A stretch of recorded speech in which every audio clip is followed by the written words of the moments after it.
Hey everybody. Today we're taking a look at a really aggressive red Ashford Academy deck list. This deck is excellent at pressuring your opponent early and allowing you to close out the game with removal and impact. We'll also discuss how you can play against this deck so you can be aware of how your opponent counterplays it and learn how to beat it if it does grow in popularity. So here's the complete deck list. The first thing that you'll notice is that we are playing 16 zero drops in the deck. If you get frustrated with bricking, please give this deck a chance. It is fast, consistent, and you're going to take a lot of games off of opponents that cannot respond to your early game pressure, or if they stumble on energy, you might just steamroll them. We have 8 instances of impact with Suzaku and Nunnally. It almost feels unfair to only count Nunnally as 4 because she is a repeatable effect. Keep her safe in your backline, keep your frontline buffed.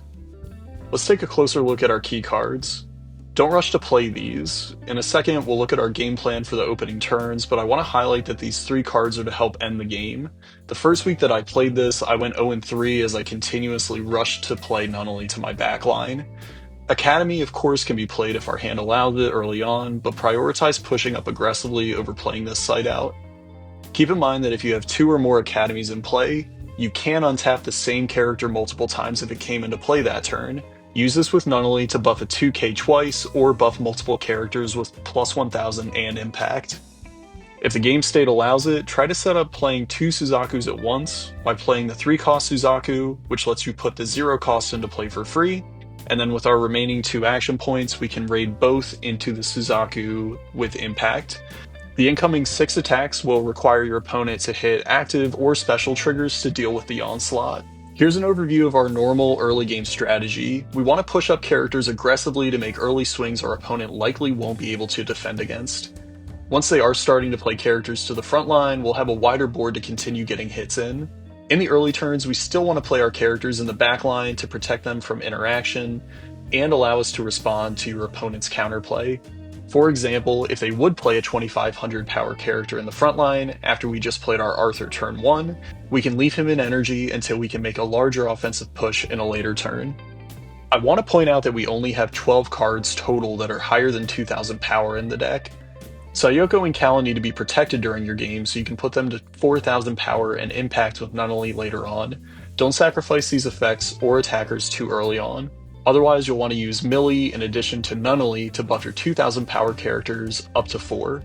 If you're light on removal against decks with 5000 power, Callan can be targeted with Nunnally and still grows to be a 5000 power impact 1 attacker. House of Horror is simple enough. Prioritize characters that stop you from attacking efficiently, like step or double block characters. Don't be afraid to take life aggressively the turn before you plan to go for game. A Suzaku raid or special trigger could further cement your win.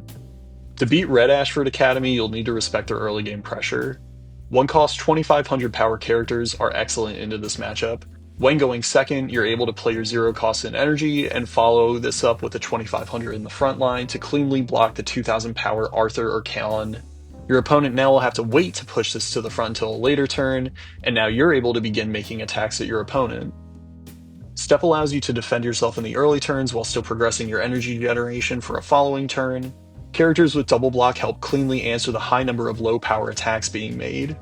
Remember that 16 of the cards in this deck are 0 drops.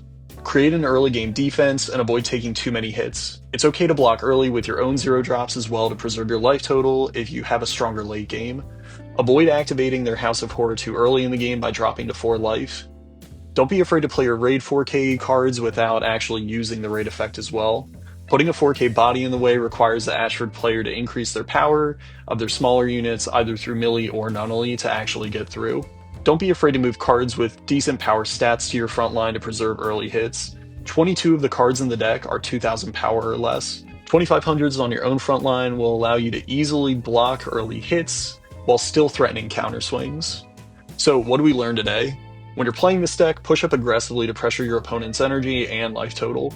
Enable House of Horror and proactively use your action points to draw to look for Nunnally and Suzaku once your early threats are established. These impact sources are going to end the game as your opponent tries to mount a defense. Leave 0-cost Suzaku in your energy when possible. He's one of the weakest attackers in our deck, but he can save us with a defensive raid while freeing up an action point for the following turn. If you're confident you can try to end the game the next turn, take multiple hits from your opponent. A special trigger or a draw trigger can help further seal your victory. To counterplay the Ashford Academy deck, preserve your life total when possible.